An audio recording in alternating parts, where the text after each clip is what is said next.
무엇을 믿고 살아가지는 자유지만 그 자유가 우리의 미래와 현재의 모습을 만들어낼 것입니다. 동양에서 인간의 본성을 말하는 대표적인 설은 세 가지가 있죠. 공자의 성선설, 순자의 성악설, 그리고 고자의 성무선 무악설이 있죠. 말 그대로 보면은 성선설은 본성이 착하다는 것이고, 성악설은 본성이 나쁘다는 것이고, 성무선 무악설은 본성이 정해져 있지 않다는 것이죠. 그런데 이 세 가지 설에 대해서 친구와 담소를 나누게 될 터이면 이런 반응이 생깁니다. 인간은 선하니까 우리 모두 착한 사람이야. 혹은 인간은 악하니까 사람 너무 믿으면 안 돼. 라는 식의 이야기가 나오죠. 결론은 아는 게 더 많은 사람의 말을 듣게 되거나 아몰라를 시전하며 감정이 상한 채 마무리되곤 합니다. 그런데 저는 생각해봤습니다. 성품이 선하게 태어났건 악하게 태어났건 간에 본래 가진 성품대로 평생을 살아가게 될까요? 오늘은 성선설과 성악설에 대해 이야기해 보겠습니다. 동서고금을 막론하고 인간 본성에 대한 탐구의 시작은 정치를 위해서였습니다. 인간의 본성을 알 수 있다면 임금이나 왕이 어떤 정치를 해야 백성들이 편안하고 옳은 정치를 해야 하는지 알기 쉬웠겠죠. 이에 인간 본성에 대한 토론이 시작되었습니다.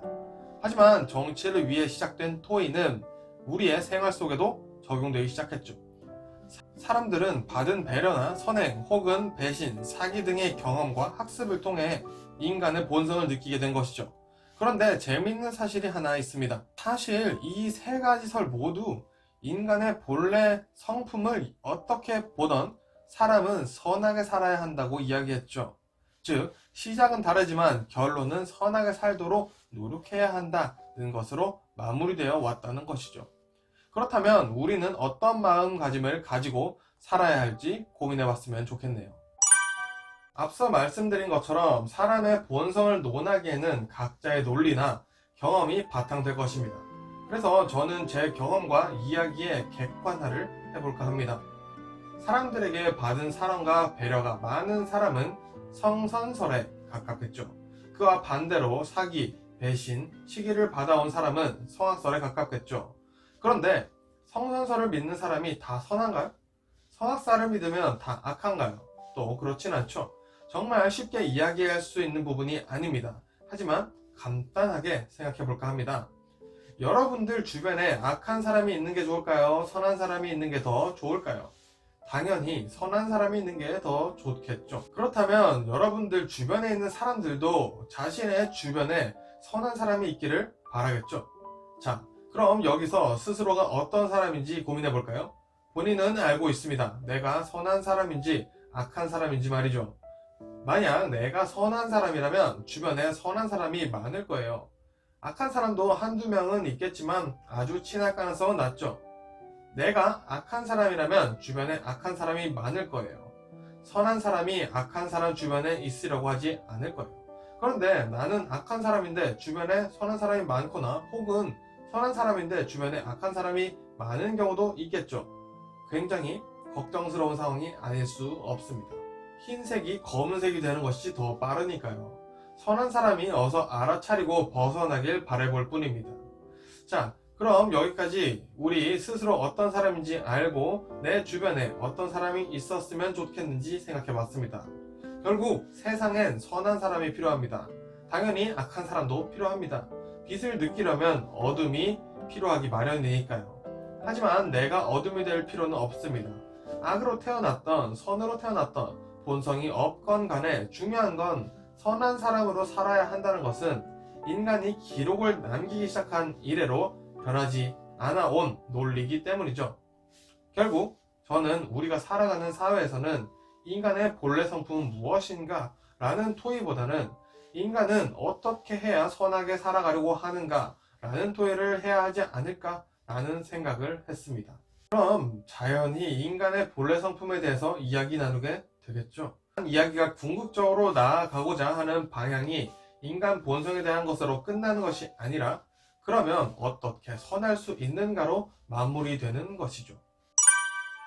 악하게 살고 싶으면 악하게 살아도 되고 선하게 살고 싶으면 선하게 살아도 되죠. 다만 서로의 영역은 침범하지 말자 이거죠. 그런데 재미있는 것은 방금 이 말을 악한 사람들은 동의하지 않는 것 같아요. 선한 사람이라면 기준과 영역을 존중해 줍니다. 허나 악한 사람들은 기준과 영역을 침범하거나 무관심해버리죠. 이러다 보니 피해는 선한 사람이 받게 되는 거죠. 그래서 저는 선한 사람으로 사는 것이 마음 편하다라는 입장이기 때문에 악한 사람들에겐 관심 없고 선한 사람들이 어떤 방어를 해야 할지 이야기해볼까 합니다. 먼저 선한 사람이 되고 싶고 선한 사람이시라면 정말 대단하시다는 인사드리고 싶습니다. 아무튼 세상이 이상한 건지 사실은 악한 사람들이 잘 나가는 것처럼 보이죠. 우리와 같이 선하기 위해 노력하는 사람들이 돈도 잘 벌고 원하는 것도 잘 이뤄야 하는 게 너무나도 당연하잖아요. 허나 사실 선한 사람들이 잘 하지 못하는 것이 있습니다. 바로 나 자신에 대해 선하지 못한 경우가 있다는 거예요. 남에게는 친절하고 봉사하고 선한 마음을 가지면서 본인에게는 친절하지 못하고 혹독하고 엄격한 경우가 간혹 있어 보입니다. 그러다 3의 법칙을 듣게 되었습니다. 3번 이상은 안 된다는 거죠. 내가 무조건적인 친절과 배려를 베풀어도 3번은 하지 않습니다. 상대방이 나의 배려와 친절을 받을 여유가 없다면 굳이 더하지 않아도 된다는 거죠. 나를 위해서 멈춰야 합니다. 멈춰! 멈춰! 그리고 내가 무엇인가 잘못하고 실수하더라도 스스로 3번 이상 격려해주고 용기를 반드시 더해줘야 합니다. 나를 위해서 반드시 해줘야 합니다. 최소한의 방어책을 가지지 않는다면 악한 사람들의 공격에서 살아나기 쉽지 않죠. 악한 사람들에게 당하다 보면 선하던 내 모습도 악하게 변할 수도 있겠죠. 하지만 분명 악한 사람들은 누군가한테 얻어맞게 될 테니 시간의 여유를 가지고 늘 상종하지 않으셨으면 좋겠습니다.